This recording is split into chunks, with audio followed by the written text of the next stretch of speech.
48 teams enter the World Cup, more than ever before. 32 of them survived the group stage. Some of the best teams in the world go home after 3 matches, and some teams that nobody expected to survive do. The group stage is where the World Cup actually begins.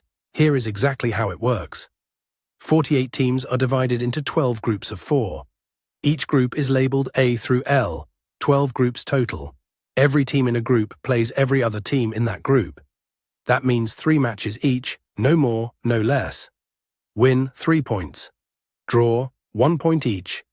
Lose, 0. At the end of the group stage, the teams are ranked by points. The top 2 teams from each group advance automatically. That is 24 teams through, but there is more.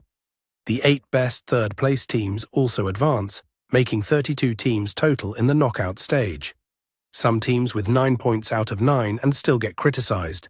This is football, and some teams scrape 4 points and their manager gets a statue.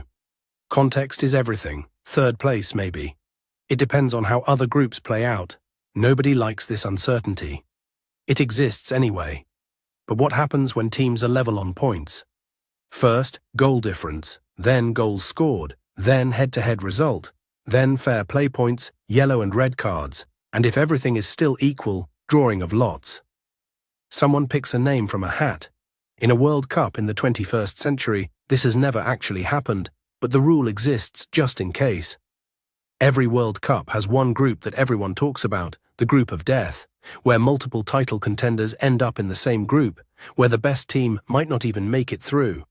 Every team that draws the group of death just sighs. The draw is held months before the tournament. One pull of a name changes everything. Same draw. One team gets the group of death, another gets 3 winnable matches, everything decided in 30 seconds. The group stage produces some of the most dramatic football of the entire tournament because every match matters, even the first one. Lose your first match and the pressure on the next 2 becomes enormous. Win your first 2 and the third becomes about managing your squad. The last round of group stage matches is played simultaneously, so no team can know the other result first and change their strategy. A goal in one match can instantly change what teams need to do in another. Teams sometimes need a draw, sometimes they need to win by exactly 2 goals. The math of the group stage can be brutal and beautiful. Before the draw, teams are seeded into 4 pots. The best teams go into pot 1 and are kept apart in the early rounds. The idea is to prevent the best teams from eliminating each other too early, in theory. In practice, the group of death still happens, but it is a system everyone uses. The group stage is where everything is decided before anything is decided. 3 matches, 3 results, 1 path through. Now you know how it works. Next time you watch the group stage, you will see the tension underneath. The game has not changed. You have. You're welcome.